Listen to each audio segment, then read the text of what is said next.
Salut tout le monde, c'est Franck pour Corias Fishing. Bientôt l'ouverture de la truite et c'est donc de matos dont je vais vous causer aujourd'hui. Mais avant ça, une petite parenthèse s'impose pour vous parler rapidement de la situation qui touche notre passion. Si vous n'avez pas suivi le fil de la situation, je vous invite à regarder la vidéo de la chaîne que vous connaissez, Nervurax Fishing, où le pote Eras... Eras Oh, salut Franck. Salut. Bon, je disais où le pote Eras aborde très bien le sujet dans sa vidéo qui se trouve dans la description. Je suis régulièrement l'évolution de la situation sur les réseaux sociaux et je vous invite à faire souvent attention à ce qui est posté et surtout éviter de réagir à chaud. Alors pour résumer rapidement la situation, plusieurs communes dont Paris, Grenoble, Bordeaux et Montpellier, entre autres, ont voté des vœux afin de faire stopper la pêche au vif. Et également pour Paris, les ardillons. Ils ont ensuite pour projet de s'attaquer au rempoisonnement, au no-kill et donc à terme l'interdiction de la pêche purement et simplement. Le tout sous l'influence d'un petit groupe d'extrémistes animalistes qui prépare à l'heure actuelle plusieurs actions dans toute la France et pour cela je vous invite à vous rendre sur la page Facebook de l'Union des pêcheurs de France pour en savoir plus sur cette situation. Le lien est dans la description. Donc chacun a son avis sur la situation et c'est un fait, mais serait-il temps de nous unir pour une fois, sans que nous nous satisfassions de nos avis très personnels, parfois même démesurés, en nous réaxant sur des lignes directrices communes. Et comme vous l'avez constaté, quand une fédération n'est pas à même de nous fédérer, qui le fera à notre place? Alors soyons solidaires, entreprenons ensemble la défense de notre passion. A ce titre, l'UPP, l'Union des pêcheurs de Paris, vient de prendre deux très bonnes initiatives qui est en premier temps la mise en place d'une pétition que vous trouvez dans la description aussi et que je vous invite à signer et dans un second temps en nous proposant de nous unir en nous donnant rendez-vous le 17 avril prochain à Paris pour enfin nous faire entendre. Ceci étant dit, c'est parti, on attaque notre sujet, les 13 leurres pour bien entreprendre notre saison truite. Je vous propose donc ces 13 leurres qui ne sont pas forcément des exclus 2021, mais ce sont des leurres que je qualifierais de principaux leurres à avoir et que j'ai testé et même renouvelé et que j'utilise régulièrement car je sais qu'ils fonctionnent quand ils sont bien utilisés. En parlant d'utilisation donc, tenez compte de la taille des leurres afin de vous adapter à vos propres secteurs, à votre propre milieu. Pour vous faire une idée sur mes sélections, je pêche régulièrement sur des eaux acides avec généralement des truites de petit calibre et sur des petits ruisseaux de montagne à des rivières de taille moyenne. Alors, même si j'utilise habituellement du petit leurre, ça n'exclut pas de monter des leurres plus gros. On n'est pas décisionnaire du repas potentiel de nos chères truites. Parfois, il faut savoir s'adapter en fonction des circonstances. Allez, on y va pour le leurre numéro 1. En 1, j'ai choisi le Ryoki Spearhead 38S de chez Duo.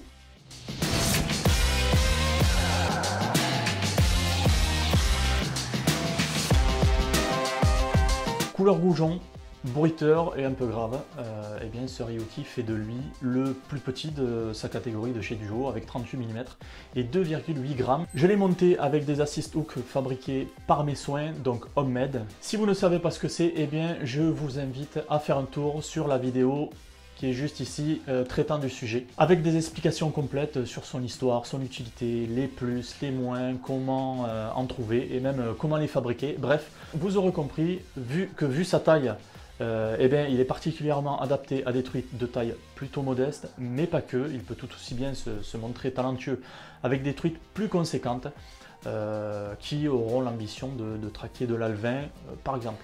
Alors sur le début de saison, lorsque les truites ont encore tendance à tenir le fond dans des petites rivières, il est top pour flirter avec le lit de la rivière là, dans de belles veines d'eau. Il émet aussi un léger bruit sourd, qui peut se montrer hyper efficace sur ces types de secteurs. Après, en période d'étiage, je pêche canne levée sur des secteurs avec un peu de bouillon, sur des courants plus lents, en le faisant jouer dans des retours d'eau là. C'est vraiment génial, vous pouvez lui donner toutes les animations et il se démerde très bien, je le trouve bien polyvalent. Et puis je voulais aussi vous montrer ce fabuleux Ryoki 50S 25e anniversaire qui a tout simplement des couleurs sublimes, voyez plutôt ça. Ça se passe de commentaires.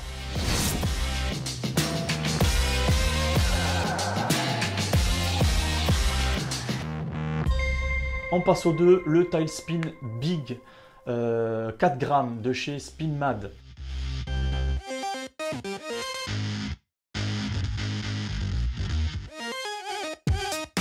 Ce leurre doit se trouver dans votre boîte si ce n'est pas déjà fait. Il fait 4 petits grammes avec une colorie 12,02, un chiffre qui ne veut rien dire, à croire que les marques ne veulent même plus faire d'efforts pour leur donner une couleur.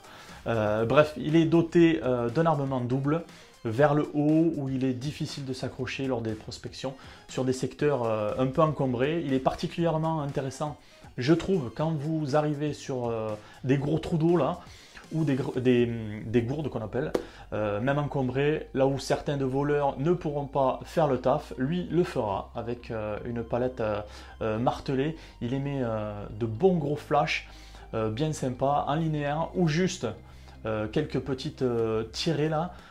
C'est un leurre qui peut vous sauver de la situation. En 3, le D-Compact de chez Smith, ce leurre que je possède en 45 mm entre autres, pour 3,5 grammes, couleur 10. Silencieux, doté d'un armement qu'on remet parfois en question car ces triples sont destinés à des pêches japonaises. Alors on le monte en assist ou en triple avec évidemment les ardillons écrasés, faut pas déconner.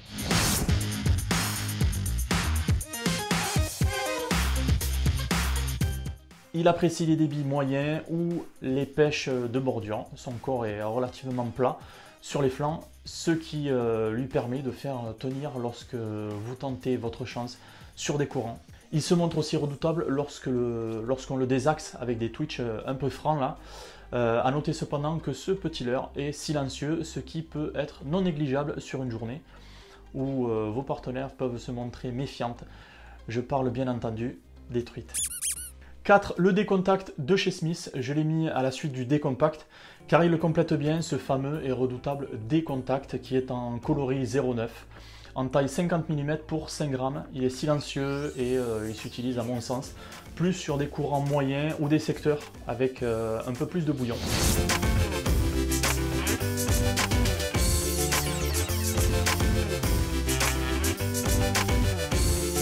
Il peut aussi s'utiliser sur des secteurs avec moins de flotte, mais il faudra s'adapter à la situation en montant la canne.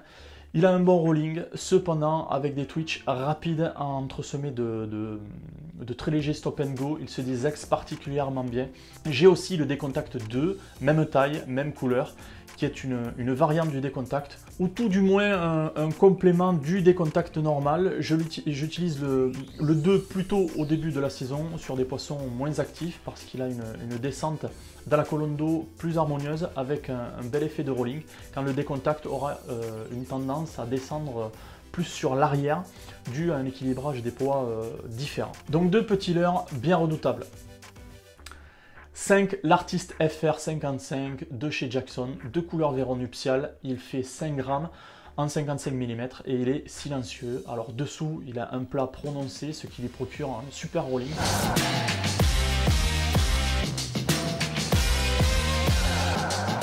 Animé de quelques twitch, j'utilise ce leurre sur tous les secteurs de l'aval à l'amont du début de saison, même si la couleur nuptiale du Véron se doit d'être de mai à juin environ, et bien en mars ça fonctionne aussi. Ce leurre va partout, de la belle veine d'eau avec du courant bien puissant ou un secteur plus calme, c'est le leurre polyvalent par excellence.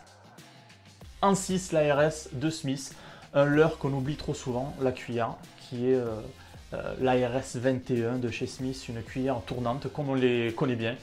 En 2,1 g, couleur 0,4, je l'affectionne sur les tout petits secteurs car elle tourne super bien dès le contact avec la flotte. Elle est lestée sur son axe au centre de la cuillère, ce qui lui donne un bon équilibre dans sa nage.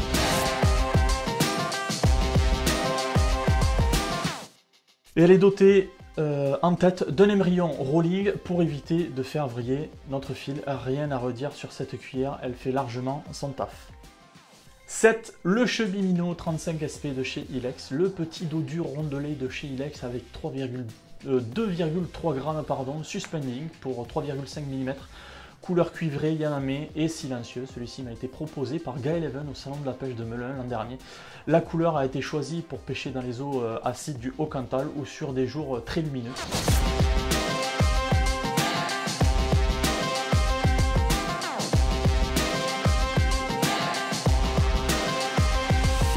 Peut s'avérer très efficace sur des pêches plus lentes. Son corps trapu, je trouve que ça lui permet de bouger un peu plus la flotte.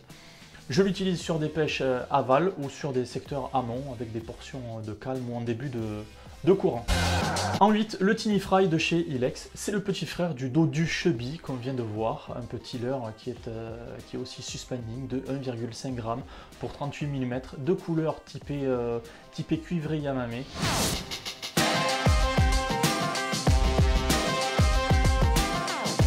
D'une teinte similaire au Chubby, sauf sur quelques nuances visibles, mais pas que. Ce Tiny Fry a une réponse UV de malade, regardez plutôt. Alors on sait que les salmonidés et les réponses UV, il y a quelque chose entre eux. Alors avec ce leurre, on est servi, ça claque. Bref, ce leurre ne fait pas que UV, il n'émet aucun bruit, même lors de sa pénétration dans l'eau due à son poids plume. Il a toujours été un leurre que j'affectionne particulièrement et qui se montre très efficace sur des ruisseaux et des petites rivières. Alors si vous souhaitez monter des assises sur ce leurre, eh bien, je vous invite à tordre avec une pince le premier anneau ventral qui est en travers. C'est l'un des seuls leurres à avoir cet anneau en travers.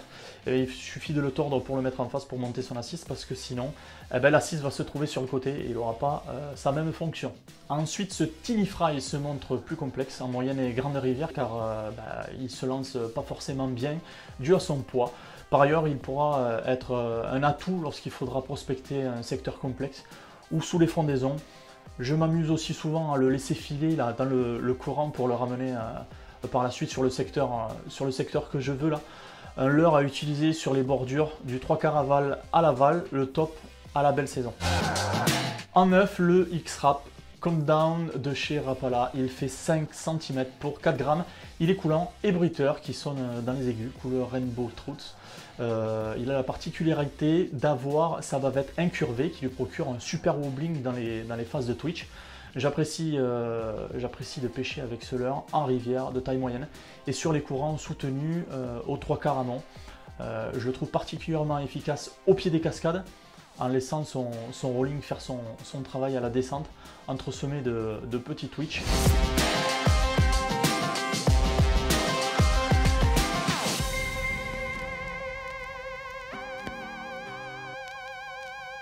A noter qu'il y a une petite plume sur le dernier triple qu'on utilise lorsque les truites ont du mal à ouvrir la bouche. C'est un petit truc qui peut vous déclencher les touches à mettre sous le coude sur d'autres leurres. En 10, le Tricorol SP de chez Ilex. Il fait 55 mm pour un poids de 3,2 g. C'est un suspending. Il est de couleur RT Brown Truth, monté avec des assist hook homemade de chez Truite et Ombre.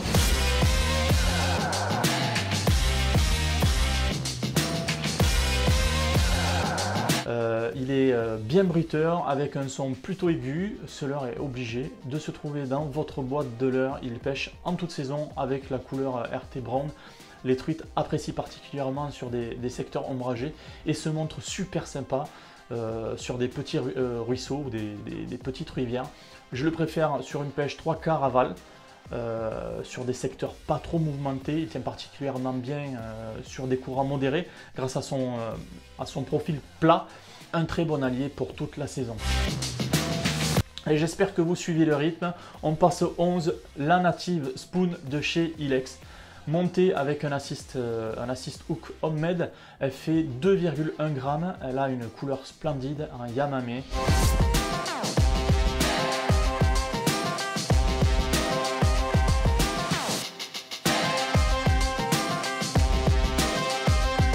Elle se montre hyper efficace lorsque la portion devient plus calme. Je prospecte avec ce leurre qui oscille doucement avec la canne plutôt haute, un peu à proximité des grosses racines d'arbres immergées sur des amortis créés par des amas de branches là, en prospectant lentement avec quelques tirées très légères mais franches. C'est la cuillère ondulante à posséder. 12, le D-Insight 44 de chez Smith, le D-Insight qui fait donc 44 mm pour 4 grammes de couleur 0,5, monté avec des assist hook homemade, il est silencieux, c'est le leurre qui aime se baigner dans le jus, il a les flancs hyper plats et son dada, c'est les veines d'eau où ça pousse.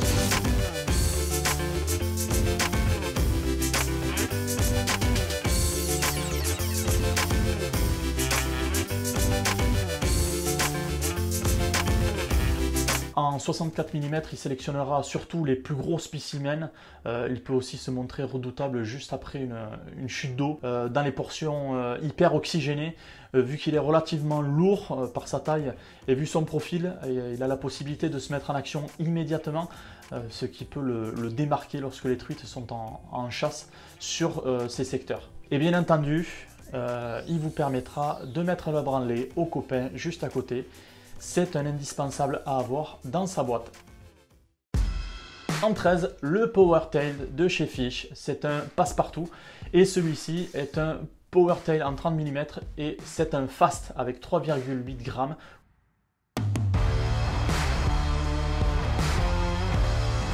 Couleur naturelle minot. Le PowerTail se décline en plusieurs poids. Le slow qui est en résine et qui a une descente beaucoup plus lente que le fast qui est en zinc, je crois, et qui descend plus rapidement dans les couches d'eau. Et enfin le X-Fast qui est en plomb et qui va chercher rapidement le fond de l'eau. Ce que j'apprécie avec ce leurre, ce sont ses vibrations qui ne sont pas communes et son mouvement d'eau. Je me régale à le lancer pour prospecter les grandes chutes d'eau. Car d'une part, il se lance super bien, il nage immédiatement à la chute en émettant tout de suite des vibrations. Et surtout, il a une autre approche que les leurres durs traditionnels, ce qui peut faire la différence sur des zones surpêchées par exemple. Voilà, on est arrivé au bout. Alors effectivement, pas de souple dans ma sélection parce que j'ai pas vraiment l'habitude de pêcher la truite avec ce genre de leurre, même si je peux m'amuser avec sur des chubs. À défaut peut-être donc, je ne vous propose pas de ce que je connais pas vraiment. Peut-être aurais-je le déclic de ces quatre, pourquoi pas. Même si j'ai quelques leurres qui pourraient être intéressants. Bref, n'oubliez pas, en début de saison, vu que ça approche bientôt, attention au wadding jusqu'à mi-avril environ. Évitez de trop marcher dans la flotte parce qu'il y a encore des nids de truites avec des œufs et des alevins. Rien n'empêche d'avoir des waders et de traverser la rivière, hein, mais il faut juste faire gaffe où on traverse et repérer à peu près où il peut y avoir des nids. Tout simplement. Voilà, merci beaucoup. Voilà, j'espère que cette vidéo vous a plu. N'hésitez pas à la partager et à la commenter. Et puis un petit pouce bleu si vous avez kiffé. Et puis n'oubliez pas de vous abonner. Un grand merci à vous. Merci de m'avoir suivi. Je vous ai parlé à plusieurs reprises dans cette vidéo des assist hooks. Eh bien, si ça vous intéresse, sur cette vidéo, j'aborde le sujet des assists et je vous explique tout sur son intérêt et même comment les fabriquer. Alors c'est parti, on se retrouve sur cette vidéo. À tout de suite.